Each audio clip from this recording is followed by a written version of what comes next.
to be back here in Michigan. Right. And it's also wonderful to be here with the leaders, workers, engineers, and suppliers of Ford and Fiat Chrysler and General Motors and many others. We have so many leaders that we just met, all of the leaders of the major car companies and the automobile business. It's a great business, it's a wonderful business, but it's been pretty much hurt here, but it's not going to be hurt for long, that I can tell you. That I can tell you. I'm sure you've all heard the big news that we're going to work on the CAFE standards so you can make cars in America again. We're going to help the companies and they're going to help you. There is no more beautiful sight than an American-made car. No more beautiful sight. I love this state.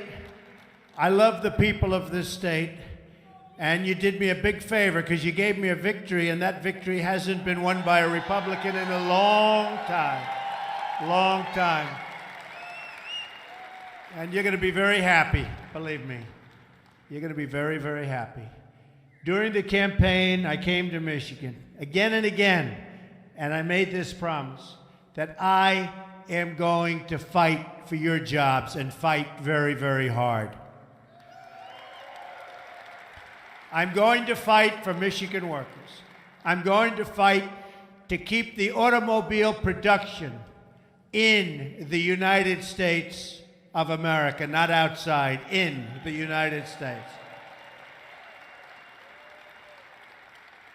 And by the way, for those that have any doubts, many other industries too. That's okay, right? So we're here not simply to honor the past, but to devote ourselves to a new future of American automotive leadership. We want to be the car capital of the world again. We will be, and it won't be long, believe me.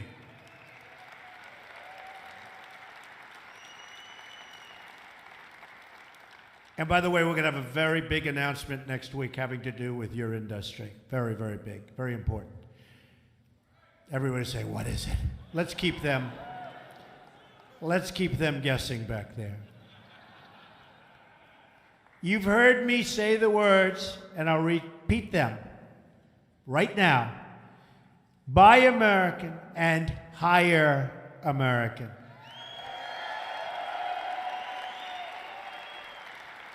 It's not just a motto, it's a pledge. It's a pledge to the working people of this country.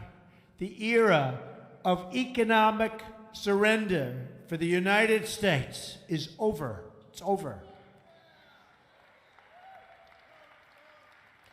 And you see what's already been happening. Plants are coming back. Other plants that were expected to be built in other countries are not being built. I just want to tell the leaders they made some very wise decisions. Very wise.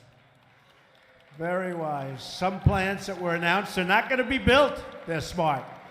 We're going to stand up to foreign cheating. We're going to crack down on currency manipulation. And yes, we're going to use the full economic powers of our country to protect our workers and to protect our jobs. Let me also say how important it is for me that we have every segment of this great American industry represented in our audience today. We have everybody.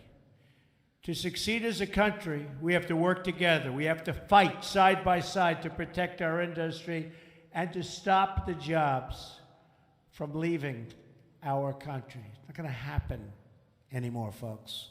We've gone through it for many, many years, decades. Not going to happen anymore. And if it is, there's consequences to pay for the companies that desert us and fire our employees. There are consequences. Already we're seeing jobs coming back. Since my election, Ford has announced 700 new jobs coming back to their plant in Flat Rock, Michigan. Fiat Chrysler has announced that they will create 2,000 new jobs in Michigan and Ohio.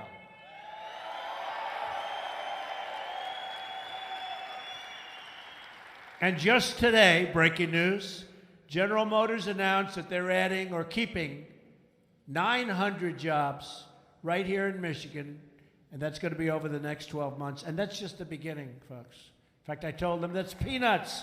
That's peanuts. We're going to have a lot more. They're going to be building new plants, expanding their plants. My administration will work tirelessly to eliminate the industry-killing regulations, to lower the job-crushing taxes, and to ensure a level playing field for all American companies and workers. Before NAFTA went into effect, by the way, NAFTA, a total disaster. There were 280,000 auto workers in Michigan. Today, that number is roughly 165,000, and would have been heading down big league if I didn't get elected. I will tell you that right now. That I can tell you. Plenty of things were stopped in their tracks. They were stopped in their tracks. A lot of bad things were going to happen. A lot of places were going to get built that are going to get built right now in other locations. The number of auto plants in the state has been cut by a third. Motor City once set the standard of living for the nation. Now it has suffered under the decades of failed economic decisions that have stripped our country of its jobs and of its wealth. The Trans-Pacific Partnership, another disaster, threatens states like Michigan, Wisconsin, Ohio, Pennsylvania, and so many others, with the loss of countless more jobs. That is why I'm proud to say I followed through on my promise, and by the way, many other promises. You've seen what's happened. Many. And immediately withdrew the United States from the TPP. I kept my word. The assault on the American auto industry, believe me, is over. It's over. Not going to have it anymore. We're setting up a task force in every federal agency to identify and remove any regulation that undermines American auto production and any other kind of production, including the production of high-end, low-end, big, small, every form of automobile and truck. During my first week in office, I brought American auto companies to the White House. Mary Barra's here, Mark Field's here, Sergio is here, and others. And none of them ever got to see the Oval Office before, because nobody took them into the Oval Office, our presidents. They employ tens of thousands of people, but I brought them into the Oval Office because they're going to be expanding their companies.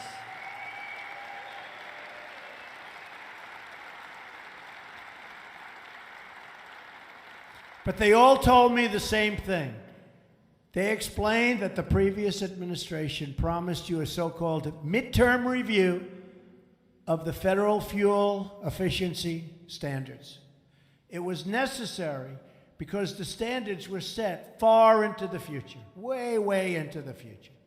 If the standards threatened auto jobs, then common sense changes could have and should have been made. Just days before my inauguration, the previous administration cut short the promised midterm review in an 11th hour executive action. Today, I am announcing that we are going to cancel that executive action.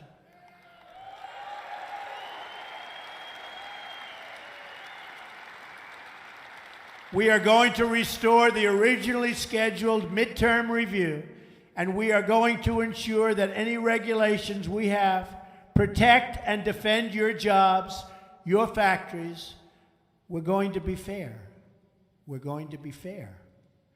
This is an issue of deep importance to me. For decades, I've raised the alarm over unfair foreign trade practices that have robbed communities of their wealth and robbed our people of their ability to provide for their families. They've stolen our jobs, they've stolen our companies, and our politicians sat back and watched, hopeless. Not anymore. As a private citizen, I looked really with sadness, as massive shipments of foreign cars have been dumped onto our shores, while those same countries have shut their borders to our cars. We take them. Come on in, folks. Come on in. No tax. Don't worry about it. We make cars. They don't take us. Not anymore.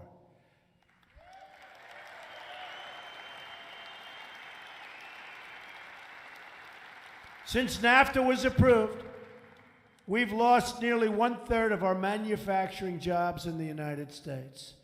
Since China entered the World Trade Organization, we've lost 60,000 factories. Hard to believe. Our trade deficit last year reached nearly $800 billion. Who's making these deals? I can take anybody in the audience. You'll do better, believe me. These statistics really should have shaken up Washington to do action, but nothing happened. But something did happen. Happened on November 8th. Believe me, it happened. Happened for you. But the politicians made excuses. They've said these chronic trade deficits have helped us to win friends abroad. I don't want friends abroad if that's what it's going to take. We don't need friends abroad for that. Do you ever see that where they said, no, it's good for us because people like us abroad? They don't like us. They think we're stupid people. But no friendship is strengthened through economic abuse because we have been abused. And no country can long lead the free world if it does not protect its industries and care for its people and protect its borders.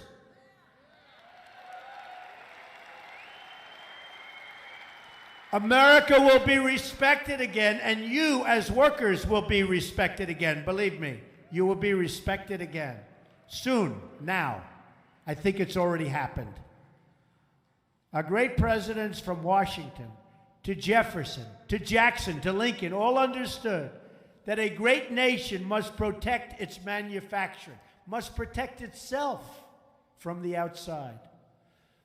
Today, I will be visiting the home of Andrew Jackson on the 250th anniversary of his birth. And they say my election was most similar to his. 1828. It's a long time ago. Usually they go back like to this one or that one, 12 years ago, 16. I mean, 1828, that's a long way.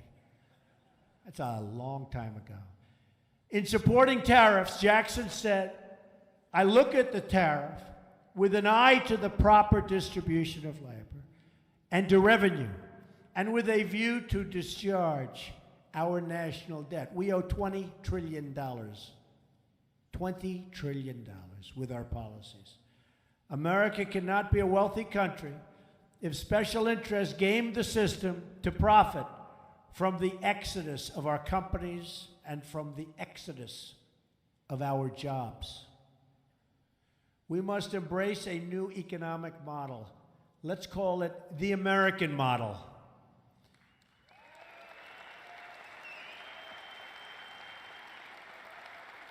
Under this system, we will reduce burdens on our companies and on our businesses. But in exchange, companies must hire and grow in America. They have to hire and grow in our country.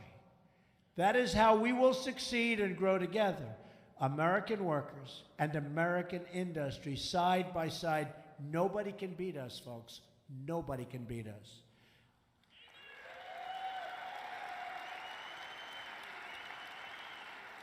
Because whether we are rich or poor, young or old, black or brown or white, we all bleed the same red blood of patriots.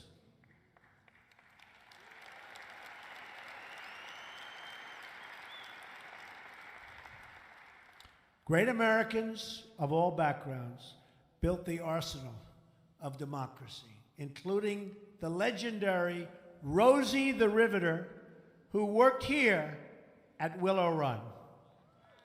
You know that. 75 years ago, During the Second World War, thousands of American workers filled this very building to build the great new airplanes, the B-24 Liberator. At peak production, listen to this. It's not the country that we've been watching over the last 20 years. They were building one B-24 every single hour. We don't hear that.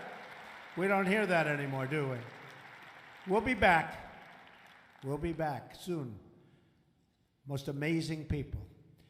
And while that's incredible, it's a tribute really to the teamwork, determination, and patriotism that lives on today in each and every one of you. Great people. You're great people.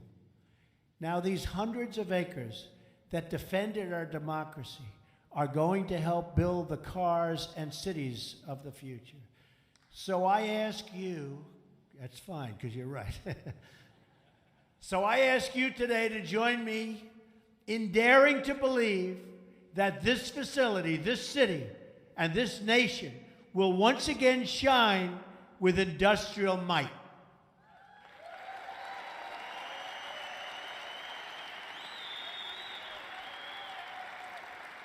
I'm asking you to place your faith in the American worker and these great American companies.